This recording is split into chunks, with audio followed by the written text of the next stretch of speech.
Halo Suckseekers, apa kabar hari ini? Semoga baik-baik aja ya. Hari ini kita akan membahas alur film tahun 2008 berjudul Handsome Sweet. So, bagi kamu yang belum nonton, kami peringatkan bahwa konten ini mengandung spoiler. Dan, let's talk about.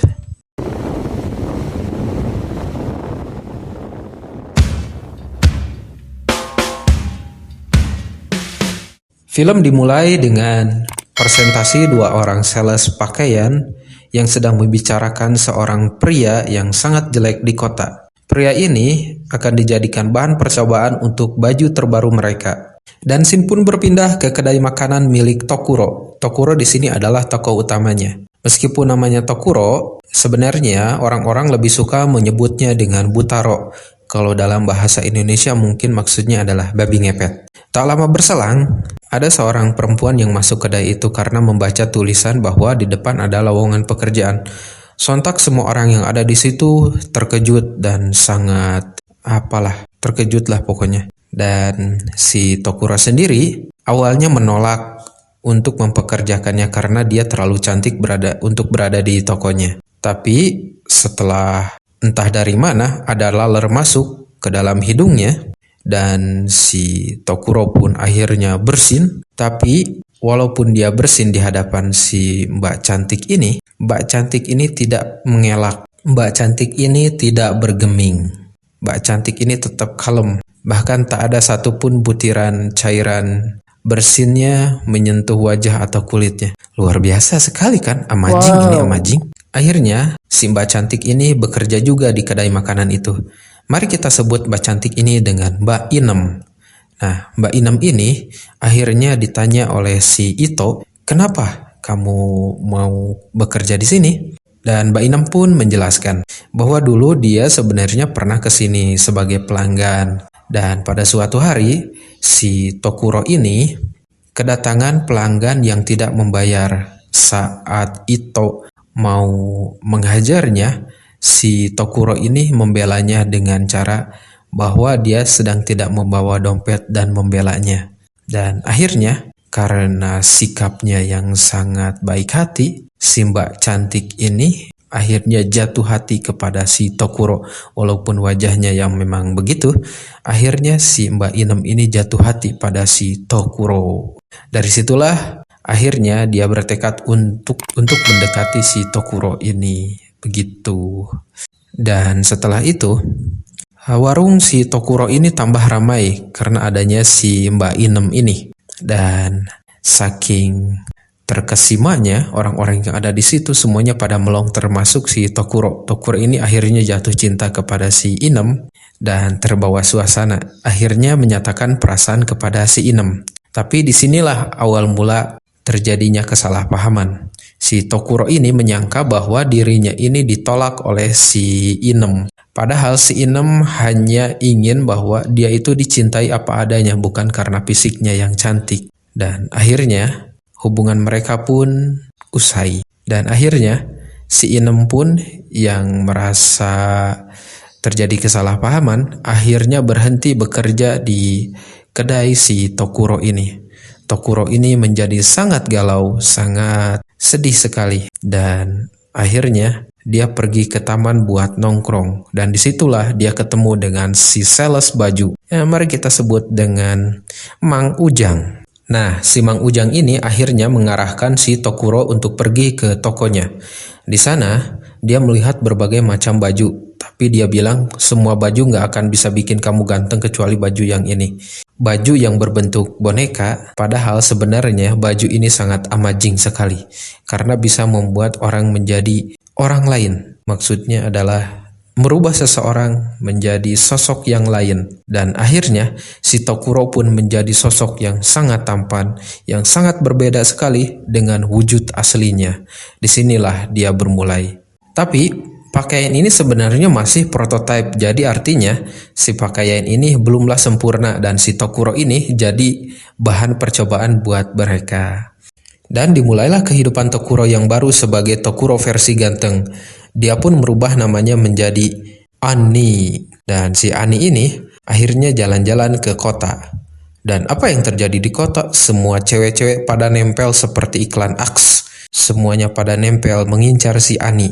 Dan si Ani pun bertemu dengan seorang agen model yang kita sebut aja dengan Pak Tarno. Pak Tarno ini akhirnya mengajak si Ani ini pergi ke studionya dan melakukan sesi pemotretan sebagai debut. Ani melakukan debut pemotretan di studionya si Pak Tarno. Dan tak lama setelah itu, datanglah seorang perempuan cantik bernama Erika. Nah, si Erika ini awalnya menolak si Tokuro ini, yang kita sebut si Ani. Nah, dia ini menolak si Ani karena dia itu amatir dan bukan model profesional. Tapi setelah si Ani ini melakukan kekocakan, kekonyolan, dan kebodoran, akhirnya si Erika yang tadinya nggak pernah tersenyum itu, akhirnya jadi tertawa terbahak-bahak. Disitulah dimulai jalinan hubungan antara Ani dan si Erika. So, apa yang akan terjadi selanjutnya? Nah, setelah itu, di kedainya sendiri kedatangan seorang perempuan berkacamata bertubuh sintal. Mari kita sebut dengan nama Ceedoh. Nah, Ceedoh ini melamar pekerjaan di tokonya si Tokuro. Dan si Tokuro ini akhirnya menerima si Ceedoh sebagai pegawainya. Nah, setelah dia diterima, ternyata pekerjaannya sangat bagus dan sangat telaten. Dia mampu melakukan pekerjaan yang sangat cepat sekali di tokonya. Nah, si Ceedoh ini sangat baik hati sekali. Si Ceedoh ini memberikan semacam ban di tangan dan mempunyai chip. Jadi, selain untuk mengelap keringat, ban di tangan itu ternyata bisa mengeluarkan suara, yakni lagu Revolution kesukaannya si Tokuro. Si Tokuro sendiri sebenarnya sangat sedih sekali dengan kehidupannya. Dia sedih karena selalu dianggap penjahat, diremehkan. Akhirnya si Ceedoh ini menghibur si Tokuro dengan cara melakukan permainan, yakni memotret siapapun yang dalam keadaan senang di depannya. Banyak orang yang dalam keadaan senang seperti senang mendapatkan receh, senang dapat es krim, senang karena dapat video dan macam-macam kesenangan lainnya akhirnya dipotret oleh mereka. Dan disitulah bahwa kita itu harus bersyukur karena sekecil apapun kesenangan yang kita dapat, yang kita miliki, itu adalah diri kita sendiri. Dan disinilah pelajaran hidup bahwa kita itu harus banyak bersyukur. Sekecil apapun kebahagiaan yang kita miliki, itu adalah suatu kenikmatan apabila kita itu banyak bersyukur. Ceramah nih ye. Lambat laun, si Tokuro ini sangat terobsesi sekali dengan si Ani dan lebih suka menjadi Ani daripada menjadi si Tokuro. Nah, pada suatu malam, si Erika ini sangat bergetar di bagian bawahnya dan ingin melakukan percocokan tanam dengan si Ani. Dan karena si Ani ini sangat kikuk sebagai perjaka tulen, dia meminta time up untuk mandi dulu. Nah, di saat itulah ternyata pakaian handsome suit ini tidak tahan sekali dengan air panas karena ini adalah prototipe dan belum sempurna. Akhirnya si pakaian handsome suit ini menggelembung. Tapi sebelum semuanya ketahuan, si Tokuro ini akhirnya kabur dari tempat si Erika. Alah, gagal dapat serabi lempit. Dan si pakaian itu pun alhasil dijemur di depan rumahnya sendiri. Setelah kejadian itu, si Tokuro akhirnya dipanggil oleh Pak Tarno. Dan Pak Tarno menawarkan kontrak kepada si Tokuro. Apabila si Tokuro mau menjadi modelnya secara utuh, maka dia akan menjadi orang yang paling sukses, orang yang paling kaya. Dia pun ditawari satu event yang sangat bergengsi di Jepang, yaitu Tokyo Girl. Nah, disitulah masalahnya. Akhirnya, si Tokuro pun pergi ke toko Mang Ujang. Dan di sana, Mang Ujang menawarkan baju yang lebih bagus, yakni baju premium. Baju ini, baju yang sudah disempurnakan. Tetapi, baju yang sudah disempurnakan ini sangat beresiko sekali. Harganya sangat mahal. yakni apabila si Tokuro sudah memakai pakaian ini, maka pakaian ini tidak akan bisa dilepas dan si Tokuro akan menjadi Ani untuk selama-lamanya. Disitulah pergolakan batin terjadi. Si Tokuro ini memilih apakah akan menjadi Ani ataukah menjadi Tokuro. Ani sudah pasti terkenal, kaya, dan banyak fans. Sementara si Tokuro, banyak orang yang sangat jijik melihat wajahnya. Di perjalanan pulang, si Tokuro ini dicemooh oleh dua gadis SMA. Dicemooh dan dilecehkan karena wajahnya yang begitu sangat tidak tampan. Setelah naik bus pun begitu. Dia difitnah oleh mbak-mbak yang sangat tidak cantik. Dia merasa tidak melakukan kejahatan yang hina tersebut. Tapi karena wajahnya yang begitu tidak tampan, akhirnya dia dituduh sebagai penjahat. Perempuan yang menuduh si Tokuro ini sebagai tukang raba, akhirnya mengatakan kepada si Tokuro ini wajahnya jelek, sudah pasti dia itu penjahat. Jadi orang jelek itu adalah penjahat. Wah, itu kata-kata yang sangat menusuk sekali bagi si Tokuro. Dan si Tokuro ini akhirnya memilih untuk menjadi Ani selama-lamanya. Karena sudah memutuskan untuk menjadi Ani selama-lamanya, akhirnya si Tokuro ini pun pergi ke tempatnya Pak Tarno. Dan Pak Tarno pun sudah sangat siap sekali dengan si Ani. Dan saat menunggu gilirannya datang, ternyata si Ito menelpon, mengatakan bahwa Cek Edo mengalami kecelakaan. Dari situlah dia menjadi panik. Dia bingung apakah harus melanjutkan menjadi Ani, ataukah harus menjadi Tokuro kembali. Akhirnya, si Tokuro ini pun bimbang dan bingung. Setelah muncul gilirannya, dia pun akhirnya melakukan catwalk bersama si Reika. Dari situlah, si Tokuro ini bersikap aneh dan melakukan improvisasi. Si Tokuro ini akhirnya curhat di depan banyak orang sekali bahwa sebenarnya dia adalah seorang koki. Dan dia sangat menyukai pelanggan-pelanggannya yang berada di kedainya. Dia menyukai suasananya, dia menyukai hal-hal kecil, dia menyukai kebahagiaan-kebahagiaan yang berada di sekitarnya. Dan dia memutuskan untuk menjadi Tokuro kembali. Dia pun akhirnya berlari ke belakang panggung dengan tergesa-gesa dengan larinya yang aneh. Si Tokuro ini sangat ingin membuka handsome suite-nya. Tapi karena ini adalah handsome suite yang permanen, dia tidak bisa membukanya. Dia bingung harus seperti apa cara membukanya. Kemudian si Pak Tarno datang dan melakukan perselisihan.